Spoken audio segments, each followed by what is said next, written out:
Soy consciente que este tema, solo mencionarlo, pone en on todos los chips, de manera que todo el mundo está diciendo qué dirá, cuál es su posición, será premilenial, será midi-tribulacionista, será post-tribulacionista, y quiero tocarlo desde la única forma que he procurado poner los temas en esta ocasión: el reino. De manera que el milenio, creas que tiene 1000 años o que es un tiempo indefinido y largo, esta es tu opción y es tu responsabilidad delante del Señor, o creas que es literalmente un tiempo de esa extensión de 1000 años, no me importa cuál sea tu posición. Lo que tengo muy claro es que es una manifestación más del reino de los cielos. Ese reino de los cielos que comienza antes del pecado en la tierra, en donde se delega la autoridad del Rey de Reyes a Adán para que gobierne en su nombre y viva en armonía con Dios, que se deteriora luego esa situación por el pecado, pero que Dios mantiene el reino a lo largo de toda la historia de la humanidad porque Él es Rey. Y Él quiere ser adorado, y quiere ser honrado, y quiere ser obedecido. Y ese reino ha recorrido el tramo de la humanidad hasta que el Rey de Reyes y el Señor de Señores irrumpe en la historia del hombre, hecho hombre, no para reinar, sino para salvar. La gran manifestación de Cristo en su primera venida tiene que ver con la gracia salvadora. Y recordad que cuando el escritor del cuarto evangelio, Juan, habla de la presencia de Cristo en la tierra, lo dice con toda claridad, Juan 1:14, y aquel verbo fue hecho carne y habitó entre nosotros, y vimos su gloria, gloria como del unigénito del Padre, lleno de gracia y de verdad. Realmente Juan, como todos los discípulos, quedaron impactados de Jesús. ¿Y quién no? Y a veces se hace una distinción sobre cosas que impactaron a Juan y otras no.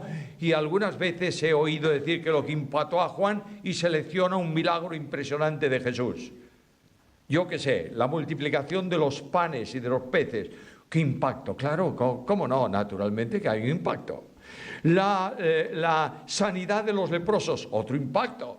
La calma del temporal, otro impacto. Seguro que sí, que Juan quedó muy impactado de cosas de Jesús. Pero Juan dice que fue lo que le impactó. Gloria como del unigénito del Padre, lleno de gracia y de verdad. Y es la gracia de Cristo lo que impacta a Juan. Y es la gracia del soberano Dios que viene y desciende del cielo y se hace hombre para dialogar con los hombres palabras de Dios en garganta de hombres, para darle al hombre un abrazo de Dios con brazos de hombre, para recorrer mi camino y sufrir mis experiencias, para llorar mis lágrimas y para morir mi muerte. Y esta es la importante misión de la primera venida de Jesucristo. Cristo viene al mundo para cumplir un plan eterno de redención. Para poder morir por nosotros tiene que hacerse hombre. ¿Deja de ser rey? No. Él es el Rey de Reyes y el Señor de Señores. Pero su misión en la primera manifestación tiene que ver con la posibilidad, con la realización que hace posible la entrada al reino. Y cuando Nicodemo vino a Jesús, lo mencionaba esta mañana, para preguntarle de cómo sabía que podía entrar en el reino, Cristo le dijo: os es necesario nacer de nuevo. Y claro, nacer de nuevo era tremendamente, como todo judío, literalista hasta el extremo. Le dicen nacer de nuevo y él dice: ¿cómo puedo yo, que soy un viejo, entrar en el vientre de mi madre y nacer? Pero vamos a ver, Nicodemo, es que tú no sabes lo que es nacer de nuevo. El maestro de Israel, y te olvidas que para entrar en el reino tienes que nacer de nuevo, porque el que no nace de nuevo ni ve el reino, ni entra en el reino. De manera que, planteada esta cuestión así, Cristo viene para hacer posible la salvación posicionalmente de los que han creído en la antigua dispensación, en la cual Dios pasó por alto en su paciencia ¿qué? Los pecados pasados. Y esa expresión del apóstol Pablo tiene que ver no con el tiempo, sino con lo que nosotros comprendemos como temporales. ¿Yo soy un hombre del tiempo y del espacio o no? Bueno, y tú también. Y las cosas se nos pasan, cuando somos niños o jóvenes, se nos pasa el tiempo muy despacio. ¿Cuándo vendrá? ¿Cuándo vendrá? ¿Cuándo vendrá? Cuando ya somos mayores. Le estaba dando un abrazo a mi colega y amigo Gelaber, y recordábamos muchos años atrás, cuando el tiempo se pasaba despacio para nosotros. Pero hoy el tiempo ha corrido mucho. Y cuando yo oigo a uno de mis nietos que dice, me faltan tanto para mi cumpleaños, digo, madre mía, si ya pasó el año. Y así ocurre con nosotros, somos temporales y vemos las cosas desde la temporalidad. Y claro, vemos que hay gente que se ha salvado en la dispensación anterior. El primer hombre de la historia humana que se salvó, tal vez Set o alguno de su descendencia, no importa quién, no importa quién. El primer hombre que se ha salvado en la historia de la humanidad se ha salvado por gracia mediante la fe. Pero la obra expiatoria de Cristo en la temporalidad del hombre no se produce hasta mucho tiempo después. Dios vive en presente y para Dios la cruz es un hecho. Y gracias a la obra de la cruz Él puede pasar en mi temporalidad por alto esos pecados para depositarlos en el tiempo de los hombres. Estoy hablando del tiempo de los hombres en la persona del unigénito Hijo de Dios, que viene no para reinar entonces, sino para salvar a los hombres. Pero este Jesús, el Señor, promete regresar. Y el regreso no tiene que ver solamente con el hecho de tomar a los suyos para estar con Él, de organizar un sistema especial de limpieza en el mundo, en el cual los hombres que no han creído, los rebeldes, que no pueden entrar en el reino, serán excluidos de ese tiempo de bendición en la tierra que algunos conocen como el milenio, durante el cual Jesucristo el Señor va a reinar por una razón, entre otras, porque Dios ha determinado algo. Yo he puesto mi rey sobre Sión, mi monte santo. Si yo lo he puesto, dice Dios, nadie lo dude, va a reinar. Y Cristo el Señor va a irrumpir por segunda vez en la historia de la humanidad. Ya no como el niño pequeño envuelto en pañales y puesto en un pesebre. Ya no como el hombre despreciado y desechado entre los hombres. Ya no como el hombre cuestionado por los hombres aquí en la tierra. Ya no como el hombre que es entregado en manos de las autoridades y lo ponen en una cruz. Eso ha pasado a la historia. Ahora se va a manifestar en un tiempo futuro el Rey en gloria y en esplendor. ¿Para qué? Entre otras cosas, para expresar el retorno histórico del reino, tal como fue en el huerto de Edén. Cuando Dios crea a Adán y lo coloca en el huerto de Edén, Adán era un hombre sin pecado. El pecado no había entrado en el hombre. Por tanto, todos los elementos de la relación con Dios en el huerto de Edén son prácticamente recuperados por Cristo en el tiempo del milenio. Además, hay otra cosa. Dios ha dado al pueblo de Israel promesas especiales, directas, personales, que tienen que cumplirse como nación y que no se han cumplido. No porque Dios no sea fiel, sino porque el pueblo de Israel es un pueblo infiel permanentemente a Dios. Dios le ha prometido una tierra, paz, culto, etcétera, etcétera, y eso no lo han tenido nunca a lo largo de la historia. Pero de pronto abro mi Biblia y voy al libro de Apocalipsis, en el capítulo 20 y versículo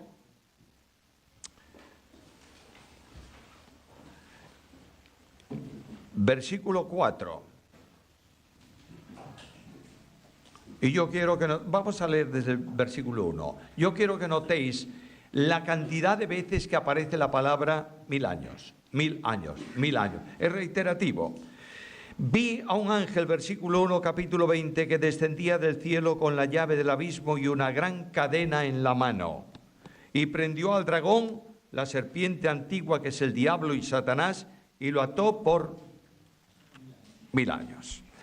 Y lo arrojó al abismo y lo encerró y puso un sello sobre él para que no engañase más a las naciones hasta que fuesen cumplidos 1000 años. Y después de esto debe ser desatado por un poco de tiempo, no especifica cuánto. Y sigue diciendo el texto bíblico: y vi tronos y se sentaron sobre ellos los que recibieron facultad de juzgar, y vi las almas de los decapitados por causa del testimonio de Jesús y por la palabra de Dios, los que no habían adorado a la bestia ni a su imagen y que no recibieron la marca en sus frentes ni en sus manos, y vivieron y reinaron con Cristo 1000 años. Versículo 6. Bienaventurado el santo que tiene parte en la primera resurrección. La segunda muerte no tiene potestad sobre ellos, sino que serán sacerdotes de Dios y de Cristo y reinarán con él 1000 años. Versículo 7. Y cuando los 1000 años se cumplan, Satanás será suelto. De modo que la irrupción de Cristo en la tierra, viniendo del cielo para reinar, va a producir necesariamente una limpieza de todos aquellos que no han sido salvos. Porque solo pueden entrar a la presencia del Rey en relación con Él, compareciendo a su lado, disfrutando de los privilegios de su gobierno. ¿Quiénes? Los que son salvos. Por eso a Nicodemo le dijo el Señor: es necesario que nazcas de nuevo si quieres entrar en el reino. Cuando Cristo venga a la tierra se va a encontrar con algunas personas que Él ha cuidado, ha guardado, que decía yo esta mañana, que son el remanente de Israel, en donde el reino se asienta durante un tiempo en que todas las naciones se levantan para decir: no queremos que este reine sobre nosotros, o de otra manera rompamos sus cuerdas, echemos de nosotros sus coyundas. Pero el Dios de la gloria no tiene en cuenta que el mundo, los reyes de la tierra, sus gobiernos, los ejércitos estén contra Él. Él ha determinado tener reino siempre y lo tiene.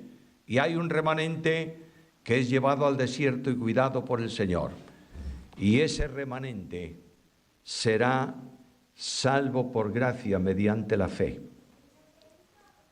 Y ese es el reino de Dios durante ese tiempo de dificultades, de conflictos y de problemas en la tierra. Pero viene, y Él ha dicho que solamente los que han nacido de nuevo. Por tanto, va a tomar a todas las naciones de la tierra que no han creído, y va a ponerlas en el lugar destinado para ellos. ¿Sabéis cuál? Dice que tomará y los pondrá en las tinieblas de afuera, donde será el lloro y el crujir de dientes. Ahora tenemos que entender muy bien las parábolas.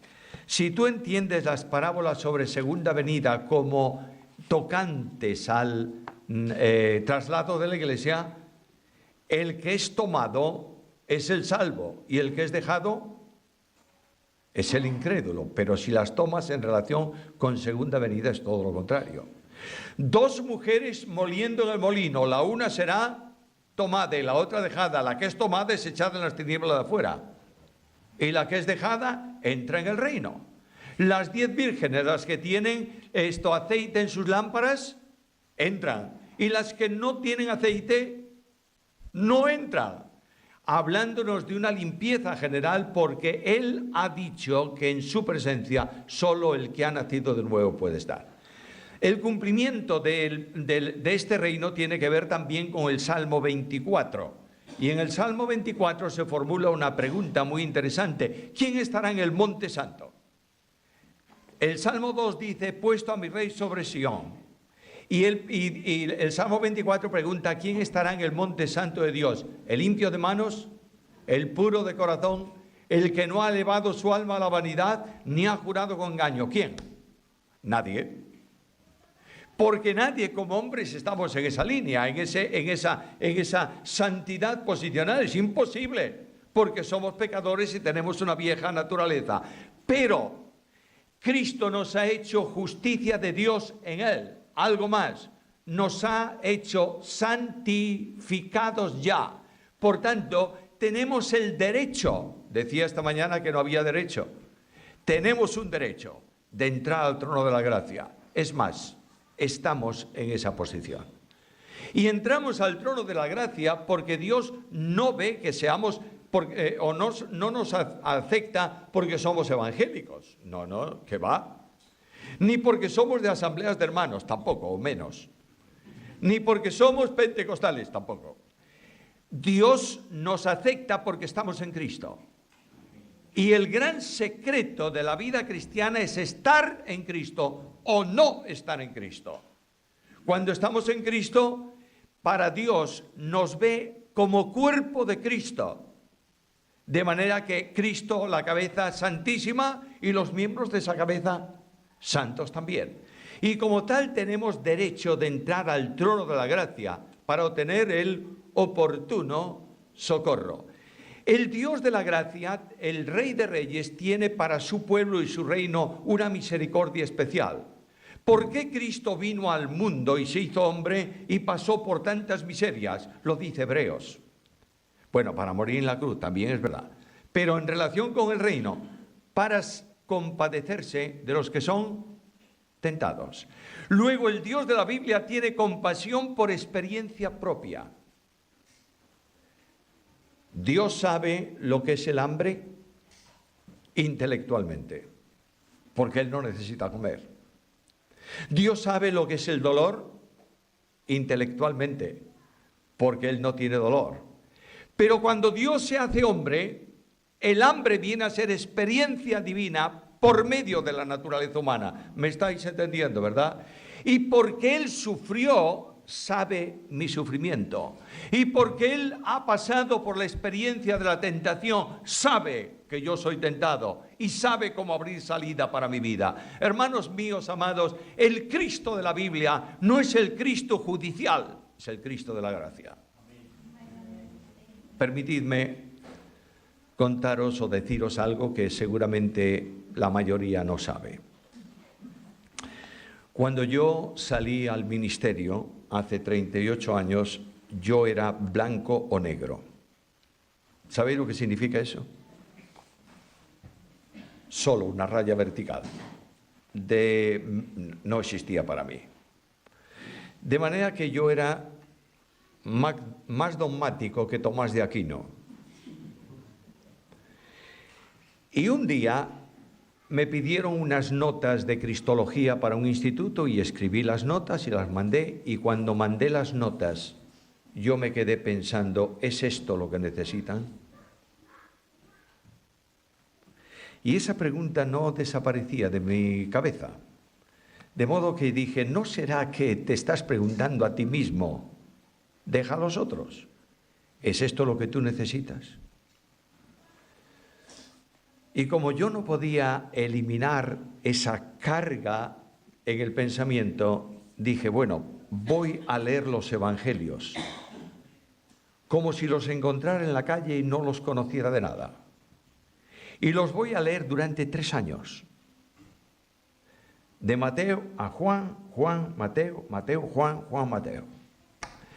Y me ponía a leer mi porcioncita del evangelio por la mañana y oraba primeramente y le decía al Señor, Señor, por favor, bórrame todo cuanto tengo en la cabeza sobre este pasaje. Quiero encontrar lo que tú quieres decirme en el pasaje. Al poco tiempo se había desmontado el kiosco de mi dogma, porque había descubierto al Cristo del Evangelio. El Cristo amante, comprensivo, afectuoso, yo diría tolerante en el sentido de entender que somos hombres. Y eso fue generando una raíz especial en mi vida. Y tengo una Biblia en donde leía eso en casa, que en un pasaje del Evangelio de Marcos tengo anotado al margen de esa Biblia: perdóname, Señor. Te prometo que nunca más voy a predicar aquello que no sea positivo. El Rey de la Gloria viene a mi encuentro para bendecirme con bendiciones celestiales en Él mismo. Ahora, el milenio, decía antes, que retoma la situación anterior a la caída del hombre. El milenio descansa fundamentalmente en la persona del rey. Si no hay rey, no hay reino. Y este rey, el Dios de la gloria, viene al mundo para gobernar, dice la Escritura, con cetro de hierro, con vara de hierro. Y esto no significa que vaya a hacerlo sin afecto, sino con rectitud. Como el Dios que sabe lo que es justo y lo que no es justo, lo que es bueno y lo que no es bueno, Él va a gobernar en ese sentido el reino de los hombres, que es su reino aquí en la tierra. Durante el milenio, Cristo tiene distintos títulos. La Biblia habla del Rey desde la dimensión divina, más que desde la dimensión humana. Por tanto, dice que Él es omnisciente, naturalmente, porque es Dios. Dice Isaías también que es omnipotente en cuanto al reino. Dice que recibirá adoración. ¿Por qué? Porque es Dios manifestado en carne, pero es el Dios de dioses, el Señor de señores, el Rey de reyes. Ahora, ¿cuál es el carácter espiritual del reino en ese tiempo? ¿Es el carácter que Dios ha dado para su reino o tiene en mente para su reino? Siempre. En primer lugar, Dios es justo y su reino es un reino de justicia. Y cuando tú estudias eso en el Evangelio según Mateo capítulo 25, o si quieres en las profecías de Isaías, cuando habla de las naciones, dice que los justos son admitidos al reino de los cielos. Claro, no hay justo ni aún uno. Volvemos a la misma cuestión. Para poder declarar justo al hombre, Dios le exige que crea en el Salvador, apropiándose espiritualmente de la obra redentora, por cuya acción el pecado, la responsabilidad del pecado ha desaparecido de aquel que cree. No es que no pequemos o dejemos de ser pecadores, pero ya no hay ninguna condenación para los que están en Cristo Jesús. El rey será entonces el mediador de justicia. Y te invito a que hagas un estudio sobre el reino en ese tiempo, en tu casa, con calma, a lo largo de unos cuantos meses, y verás que las palabras claves del reino son justicia y paz. Y que la justicia rodea todos los actos del rey, y que la paz es la dimensión gloriosa de un reino donde no hay problemas como los que tenemos en la sociedad actual. Además de esto, la segunda característica es la obediencia. Todos estarán obedeciendo, y los que estemos en cuerpo glorificado o cuerpo de resurrección, ¿estaremos obedeciendo también o no? Bueno, naturalmente no habrá desobediencia ahí. Es más, yo quiero que recuerdes que cuando tú entraste al reino de los cielos por medio de la fe, has recibido una porción especial de parte de Dios que te ha trasladado a un reino de obediencia. ¿Quieres escucharlo? Carta primera de Pedro, capítulo 1 y versículo 2. Elegidos según la presciencia de Dios Padre en santificación del Espíritu, para obedecer y ser rociados con la sangre de Cristo. Todos los que conocéis un poco o mucho, me da lo mismo, el texto griego, os daréis cuenta que ahí no hay un verbo.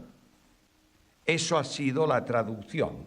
Las versiones colocan un verbo porque un sustantivo es muy, idiomáticamente hablando, muy poco correcto en una oración como esa, pero lo que dice el texto es que hemos sido elegidos según la presciencia de Dios Padre en santificación del Espíritu para obediencia. Es decir, estábamos en una esfera de desobediencia. En esa condición no podíamos obedecer. Aunque quisiéramos, no podíamos obedecer.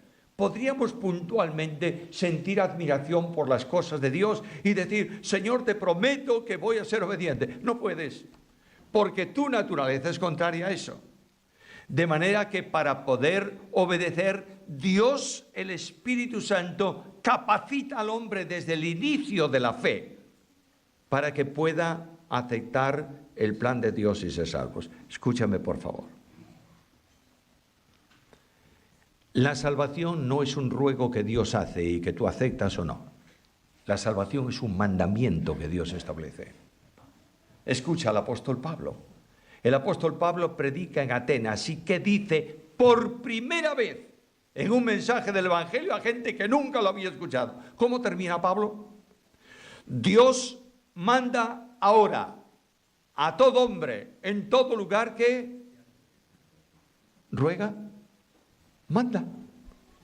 Luego el que no obedece se pierde por no obedecer. ¿Me estáis entendiendo bien? Pero yo me encuentro con un tremendo problema.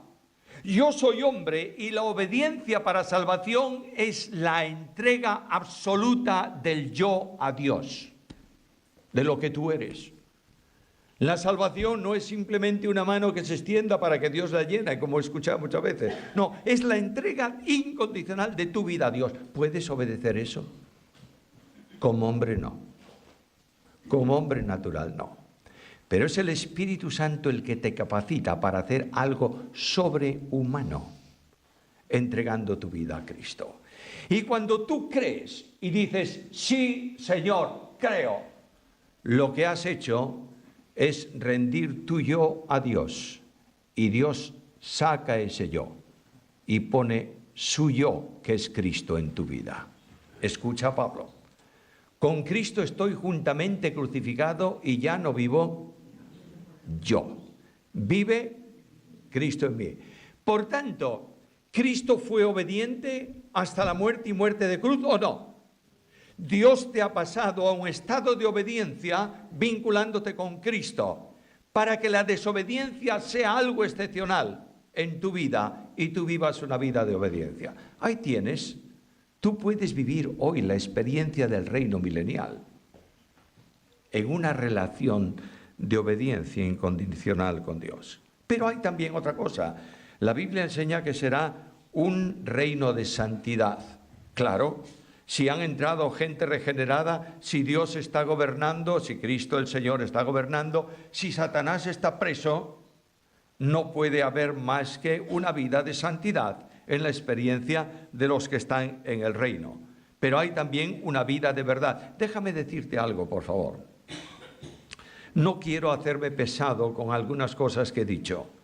Santidad es la vida tuya y mía en Cristo. ¿Lo entiendes? Santidad, a veces nosotros hacemos una lista de cosas santas y de cosas no santas.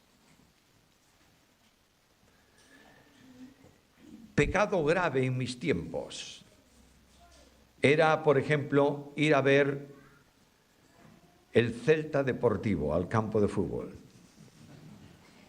Bueno, ir a ver el Barça Madrid al campo de fútbol, eso era grave. Hoy no, hoy vamos a ver el Barça Madrid o el que sea, vamos al campo de fútbol el domingo, vamos al campo de fútbol. Y ahí empieza el partido. Y de pronto alguien de un equipo le da una patada a otro de tu equipo.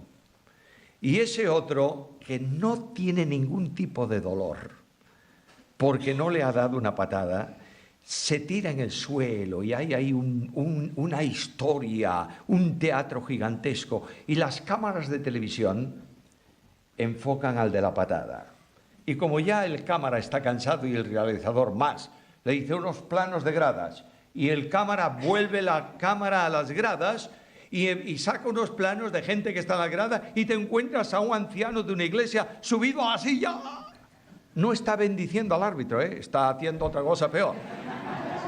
Pero claro, la santidad no son normas. La santidad no es estructura. La santidad no es reflexión. La santidad es vivir a Cristo. Porque Cristo es el único santo. Y en la medida en que tú vives a Cristo, eres santo. Y en la medida en que imitas a Cristo, en el sentido de imitar algo externo, no eres santo, eres un hipócrita. Y tú puedes hacer lo que tú quieras, porque la santidad está vinculada a Cristo en el poder del Espíritu.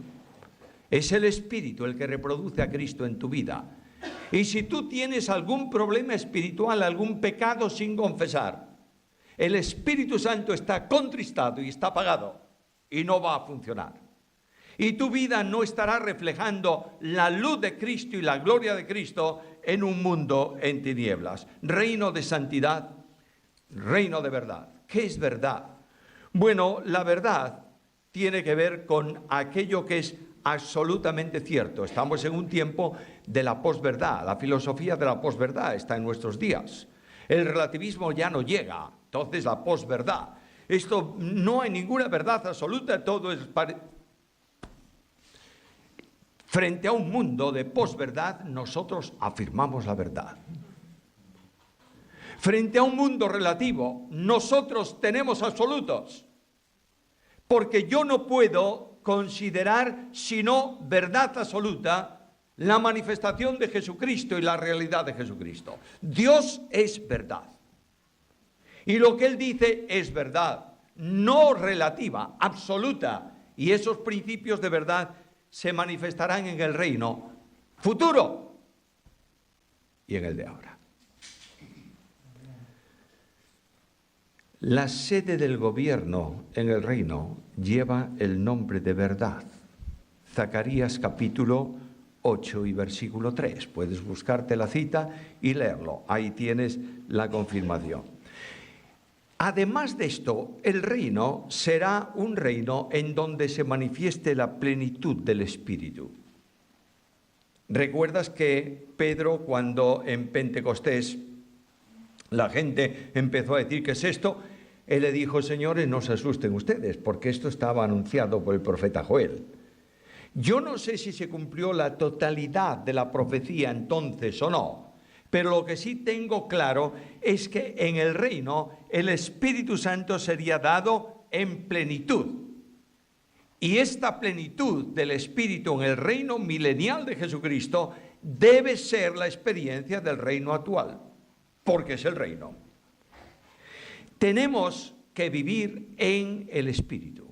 Lo dice Pablo en muchos sitios, pero en Gálatas lo dice de una forma muy clara. Andad en el Espíritu y no satisfaréis las obras de la carne. Bueno, ten cuidado con ese condicional en castellano, porque el texto es mucho más enfático y más preciso.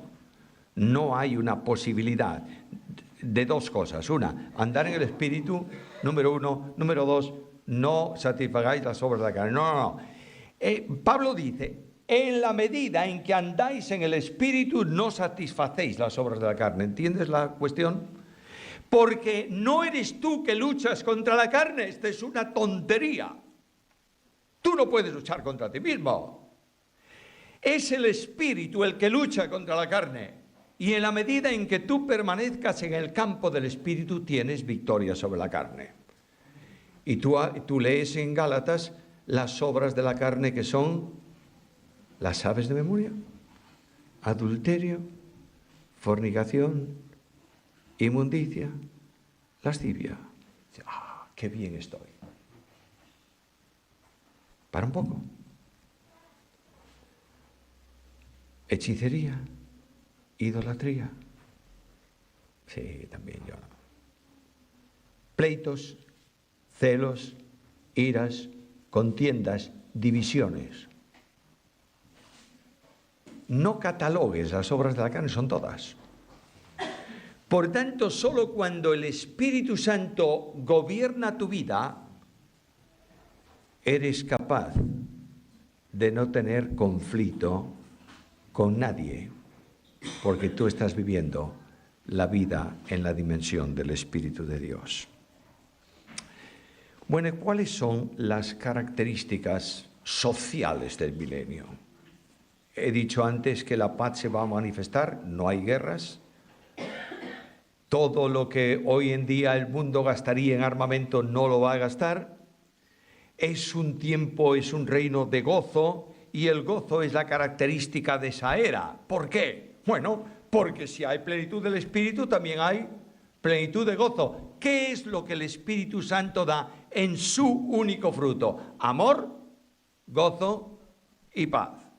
Es un tiempo de santidad, ya he mencionado antes esto, es un tiempo de gloria. La gloria de Dios tendrá una manifestación plena en el mundo de los hombres. Un tiempo de consuelo, en donde el Rey ministra a toda necesidad de las personas. Si hay algo que el mundo necesita hoy, que la sociedad necesita hoy, es consuelo.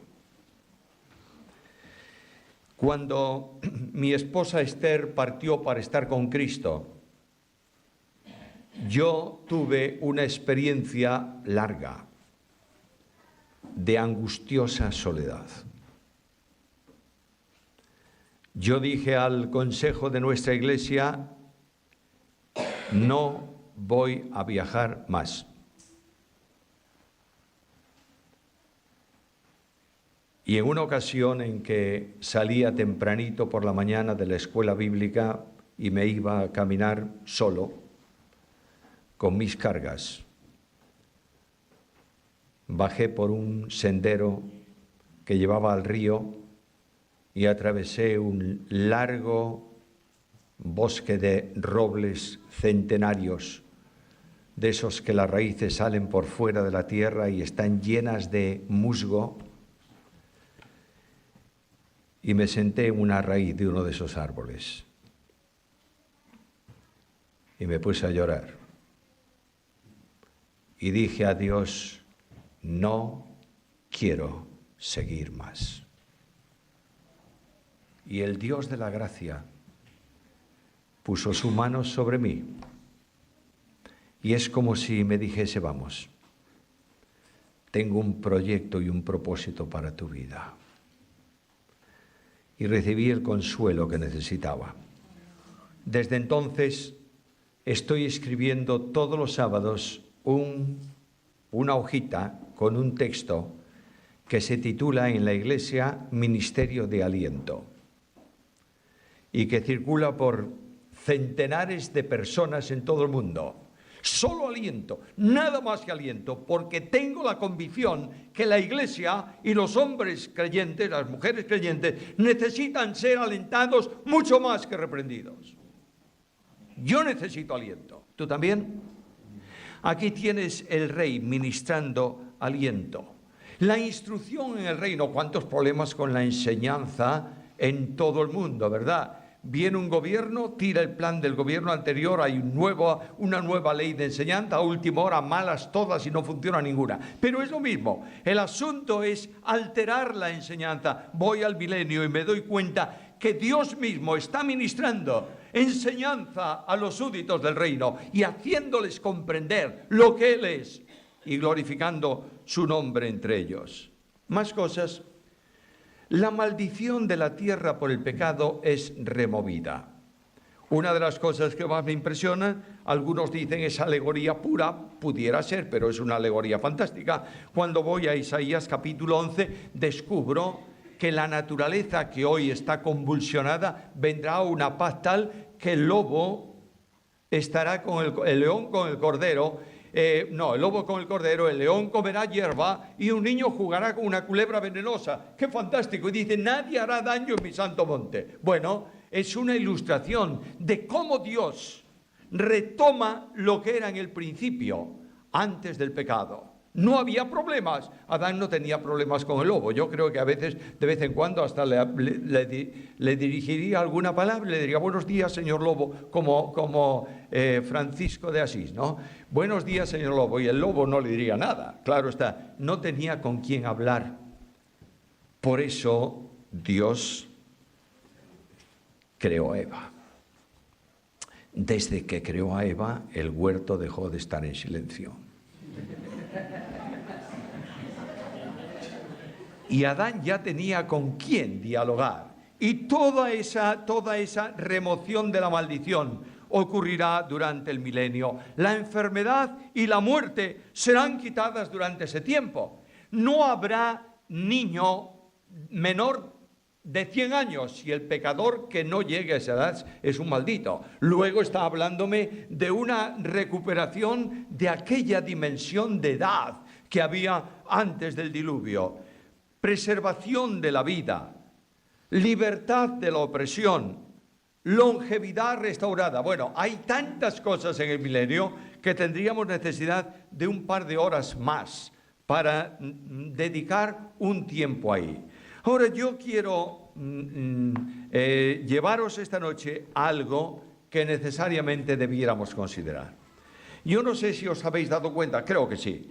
Al menos lo que yo quise deciros es que reino es una línea progresiva en el tiempo, ¿verdad?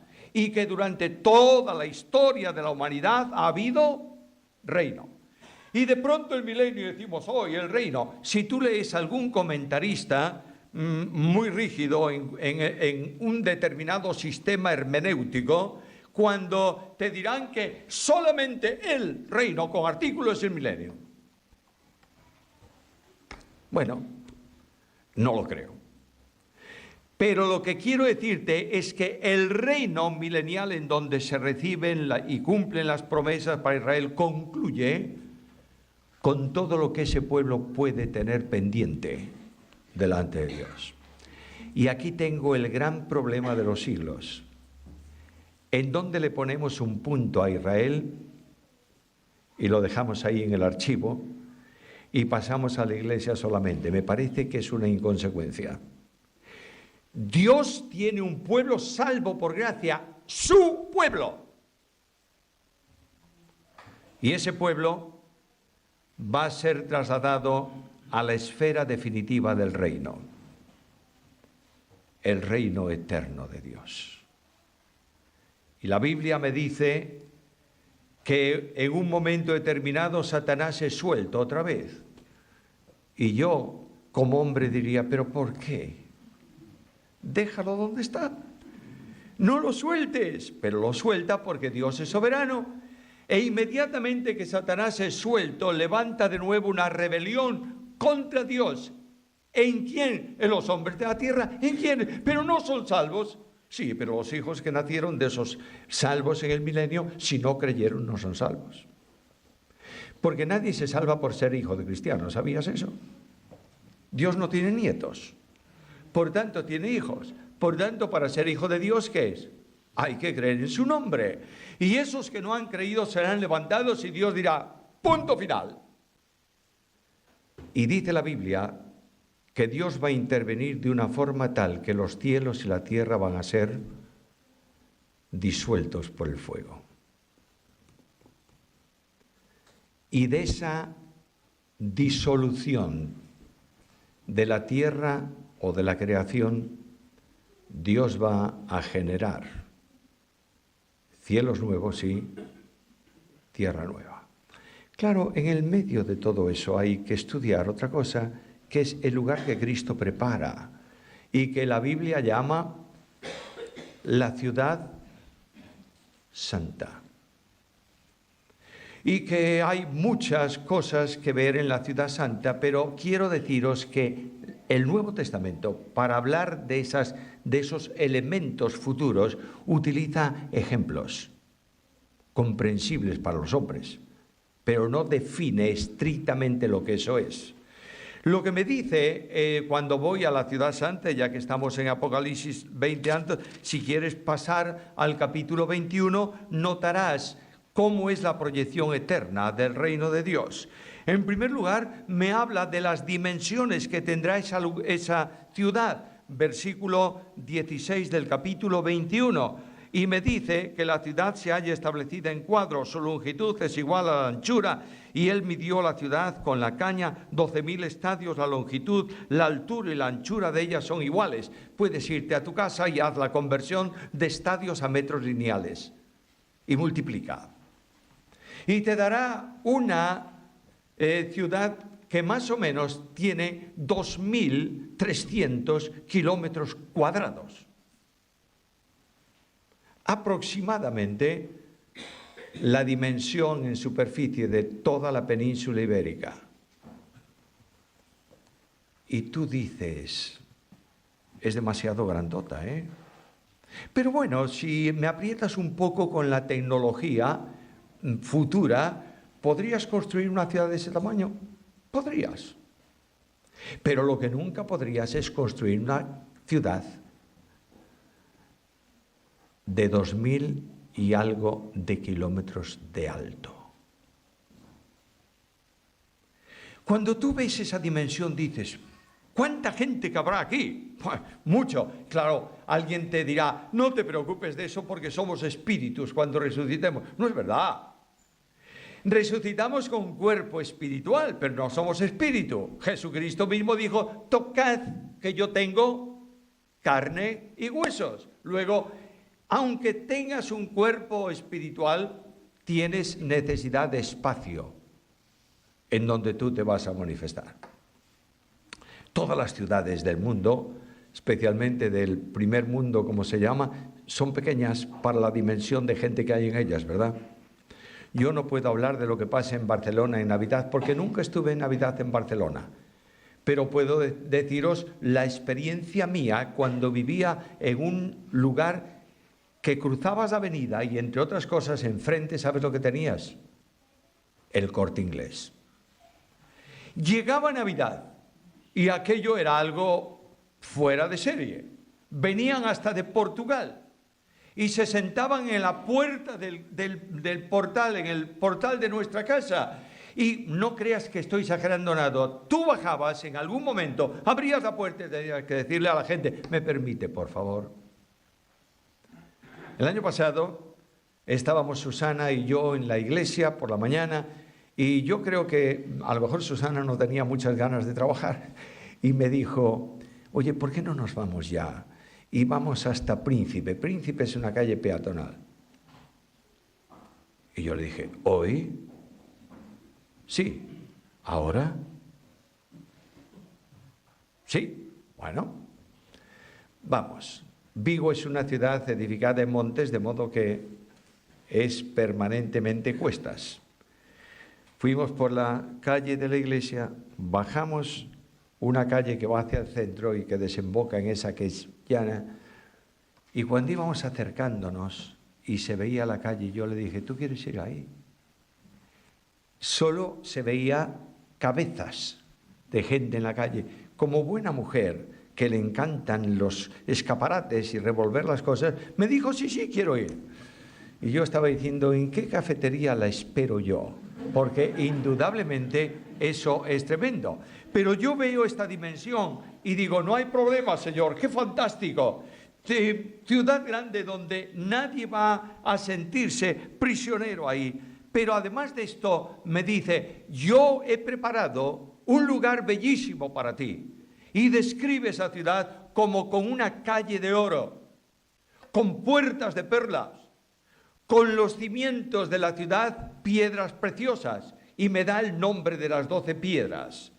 Y yo veo que esas piedras están en 3 lugares en la Biblia. En primer lugar, están en el pectoral del sumo sacerdote. En segundo lugar, están en los vestidos, en el reflejo de los vestidos de Lucero, hijo de la mañana, el querubín, que es hoy Satanás. Y están en la ciudad santa. En España hay catedrales muy lindas. Aquí en Barcelona tenéis una linda catedral, no demasiado grande, pero muy bonita, muy linda, de gótico, ahí en el centro, vuestra catedral. Pero hay catedrales impresionantes. Una en España que se pelea con la Catedral de Colonia y es la Catedral de León. Esa es una catedral única porque está forrada de cristal.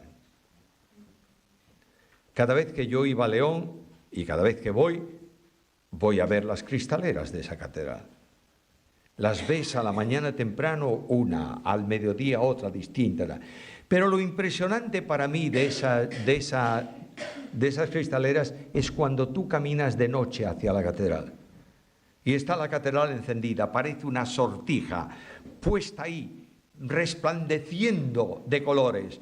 Y de pronto yo miro esta belleza y me doy cuenta que esa luz del Cordero dentro de la ciudad hará impresionante la dimensión de belleza del lugar que Cristo prepara para nosotros. ¿Algo más?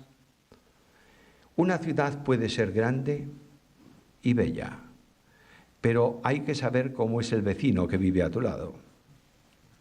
Si hay algún problema en comprarte un apartamento, ¿sabes qué es? Que en el apartamento de al lado haya una calamidad de vecino.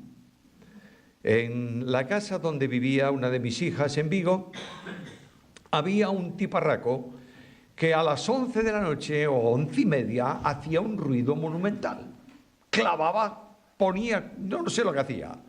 Pero ¿sabe lo que traía como consecuencia? Que todos los niños pequeños del edificio dejaban de dormir. Y un día el presidente le llamó y le dijo: mañana, a partir de mañana, no quiero oír un solo ruido en tu casa más allá de las 10 de la noche. ¿Me oyes bien? Sí. ¿Sabe lo que hacía? 10 menos 2 minutos. Agarraba un no sé qué y lo ponía contra una de las columnas del edificio y un taladro. A las 10 en punto, silencio. Pero había despertado a todos los vecinos, niños y mayores. Yo pregunto, ¿y el vecino de al lado qué? Y la Biblia me dice: ¿os habéis acercado a los ángeles, a los primogénitos hechos perfectos? ¡Qué vecindad tan fantástica! Pero puedes tener un buen vecino, pero puedes tener un ambiente malo en la ciudad. Y mira el versículo 4 de ese capítulo 21. Enjugará Dios toda lágrima de los ojos de ellos. Las lágrimas son expresión de tristeza. ¿Sabe lo que dice la Biblia? Allí no habrá tristeza. ¿Cuántas veces pasamos por tristeza en la vida? Es momentos de tensión, momentos de angustia, momentos de zozobra, y tú te sientes triste. Ha partido tu madre o tu esposo o tu esposa o tu hijo a la presencia del Señor, y la tristeza llena tu vida e impacta en tu alma y te hace sentir sobrecogido. Y yo levanto mis ojos y digo: Señor, qué bendición. No hay tristeza. Algo más, dice: no habrá muerte. La muerte es la que causa división. Cuando visitas la casa de alguien que ha fallecido, siempre en algún lugar hay algo que no ha podido terminar. No hay muerte. Esto me habla de reunión. Me habla del encuentro con los que me han precedido en la carrera cristiana. Me habla de que voy a estar con todos los que a lo largo de la historia han pasado a la presencia del Señor. Tengo muchas ganas de llegar allí para charlar con Pablo un poco y preguntarle: ¿qué quisiste decir con esto? Porque menuda has organizado con este versículo. Bueno, no voy a tener necesidad porque ya conoceré como soy conocido. Pero a lo mejor me voy por las calles del cielo paseando contigo y me meto dentro de un portal. Y tú dices: ¿qué te pasa, hombre? Y dice: mira, es que viene Nahum por allí. Y si me pregunta algo de su libro, no lo he leído nunca. Claro. Ahí tenemos un ambiente fantástico en el cielo, una reunión colosal. ¿Tú tienes ilusión por la reunión del cielo o no? Mira que hay un versículo que dice: no mintáis los unos a los otros. Si tienes ilusión por una reunión con todos tus hermanos en el cielo, ¿por qué no la tienes ya aquí en la tierra? ¿Por qué motivo tus hermanos son tan raros que tú no quieres tener relación con ellos? Claro, tú eres tan raro para ellos como ellos para ti. Esto no hay duda ninguna. Yo pongo un ejemplo que un día mi hermano me va a quemar por poner tantas veces ese ejemplo, pero yo tengo un hermano carnal y espiritual, pero carnal. Es exactamente igual que yo, pero al revés. Es decir, si tú quieres saber cómo es mi hermano, me observas un poco y le das vuelta a tu observación, ese es mi hermano. Mi hermano es capaz de venir con una chaqueta de cuadros y un pantalón no sé qué y unas botas y él es feliz. Yo no sería capaz. Y viene de vez en cuando a mi casa. le gusta tomar un café. A mí no me gusta tanto el café, pero se toma un café. 2 minutos y medio después de estar allí sentado tomando el café, estamos peleándonos. Porque a él le debieron haber nombrado ministro de Asuntos Exteriores. Es capaz de poner toda una mesa a pelearse y él quedarse tranquilito en la esquina. Bueno, me hace así, de modo que hay momentos en que ya no aguanto más el tema y le digo, venga, a tu casa. Y él se levanta y va a salir y yo voy con él hasta la puerta, no por cortesía, sino para que no entre. Y allí en la puerta siempre me da un abrazo y me dice al oído, te quiero mucho. Es mi hermano. Nosotros somos incapaces de una reunión de comunión entre creyentes. Y decimos con la boca abierta, ¿qué será cuando estemos allí? Además, no habrá llanto. Si las lágrimas son de tristeza, el llanto es angustia vital. Cuando tú no puedes controlar las circunstancias, estallas en llanto. Y dice, ¿no hay llanto? Luego los problemas transitorios pasan, no hay clamor, significa que no hay injusticia. Siempre el clamor en la Biblia está vinculado a la injusticia. Oís que dice Santiago que el clamor de los salarios no pagados vienen a mi presencia. O Dios dice a Caín, el clamor de la sangre de tu hermano subió a mí. De manera que no hay injusticia, pero hay algo más. No hay dolor.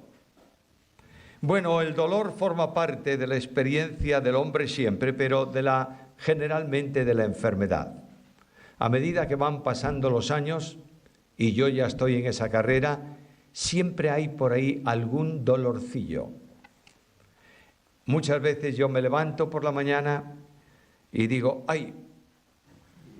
Y Susana me dice, ¿qué hay? Y yo le digo lo que no había ayer. Y resulta, bueno, yo sé que mi hija también dirá que yo soy un quejicas y tiene razón, pero cuando me duele mucho yo siento que ese es un problema y levanto los ojos al cielo. No hay dolor. Ahora, ¿qué es el secreto fantástico del reino eterno de Dios? El secreto es que estaremos siempre con el Señor. De manera que yo puedo vivir el reino eterno de Dios que viene en el presente. Porque como dice aquel antiguo himno, do Cristo está, el cielo está, y Cristo está en mi corazón, morando en mí derrama paz y toda pura bendición. Hermanos queridos, no estudiemos el reino para saber del reino, sino para vivir el reino. Por último, esto trae un aliento de esperanza, un soplo de aire fresco para nuestra vida en el tiempo presente. El milenio, bueno, puedes creer que es alegórico o no, es que me da lo mismo. Lo único que quiero decirte es que en un tiempo futuro el reino de Dios se va a manifestar en la tierra, ¿o no? Bueno, he puesto mi rey sobre Sión. Es que no van a ser 1000 años, es que me da igual. Lo que yo quiero que sepas es que el reino de Dios progresa, se orienta y se prepara ¿para qué? Para ser el reino eterno. Y esa ciudad santa vendrá y se posará en la tierra. Y dice que allí estará el pueblo de Dios y Dios estará con ellos. ¡Qué cosa rara! Hombre, yo siempre canté con fervor aquel himno medio mexicano que dice, más allá del sol, yo tengo un hogar, no vayas tan lejos. Porque la idea que a veces tenemos es que cuando estemos en la presencia del Señor, vestidos de lino fino blanco, una arpa en nuestras manos, una nube cómoda para sentarnos y per secula seculorum así. ¡Qué aburrimiento! El hombre ha sido hecho para la tierra y es en la tierra donde va a manifestarse la presencia de Dios. ¡Qué bendición tan grande! Yo puedo respirar hoy el aire del cielo. Conocí una mujer en Galicia, una mujer viejita, parece que la veo ahora mismo, pelo blanco, muy blanco, ondulado, recogido en una trenza. Esta mujer que tuvo 8 hijos, el último que tuvo era una persona, un chico con el síndrome Down. Siempre estaba a su lado.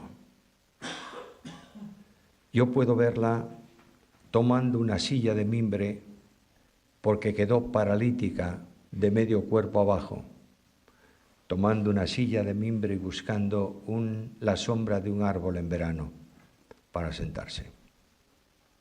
Siempre en su falda la Biblia y el linario. En su mandil un lápiz tinta. ¿Sabéis lo que es un lápiz tinta? No, solo los viejísimos sabemos lo que es un lápiz tinta. Es un lápiz normalito que en lugar de tener grafito negro dentro tiene una barra media azulada. De modo que un lápiz de grafito entonces valía, no sé, 3 céntimos y ese valía 1 céntimo. Esa señora tenía un lápiz tinta en el bolsillo. El lápiz tinta tiene una peculiaridad. Tú subrayas y si luego le pones una gotita de agua, ¿sabéis lo que pasa? Se corre, se extiende, como si fuese una acuarela. Ella subrayaba su Biblia, su linario. Un día el Señor llevó a esta mujer a su presencia.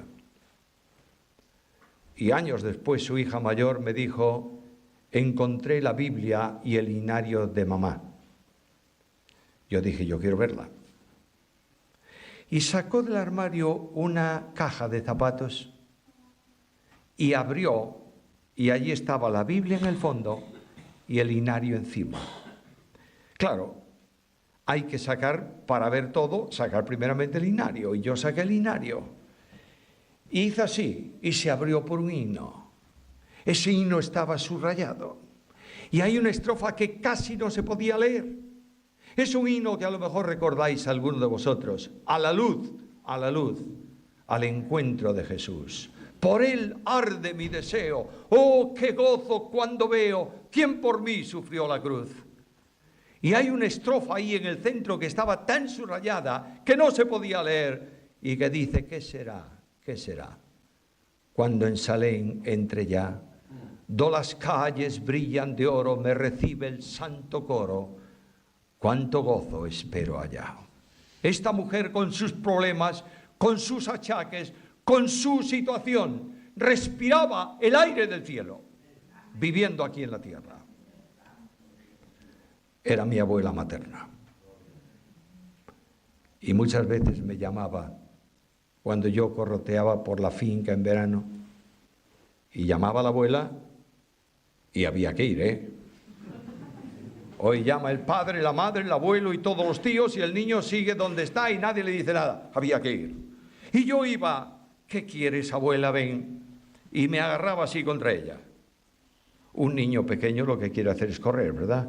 Y yo me revolvía ahí en los brazos, pero la abuela me agarraba hasta que terminaba y abría los brazos y yo me marchaba. Hoy sé qué hacía la abuela. La abuela oraba por mí. Y cuando yo veo todas estas cosas me doy cuenta que estamos inmersos en teología dogmática que llena la cabeza de cosas y no en la vida del reino que inflama de gratitud el corazón. Hermanos míos queridos, si no sabéis nada de escatología, Y no podéis definir asuntos precisos de la profecía, pero podéis vivir en el reino con todo el poder que tiene el reino en el tiempo presente y que tendrá en el tiempo futuro. Seréis bendecidos. Las discusiones estériles de si es blanco o negro tienen que desaparecer, porque no son más que asuntos utilizados por el enemigo del reino para quitar la paz de los que están en el reino. Y volvamos a la Biblia, por favor, sin discusiones, pidiendo la ayuda de Dios, la asistencia de su Espíritu para comprender, porque la Biblia no está escrita para darte datos, está escrita para que conozcas a Dios. Y cuando tú vas a la Biblia y descubres a Dios, desciendes tú y lo glorificas a Él. Gracias por vuestra paciencia en estos temas largos. Espero que el Señor use esta reflexión sencilla para edificar a su pueblo y para gloria de su nombre.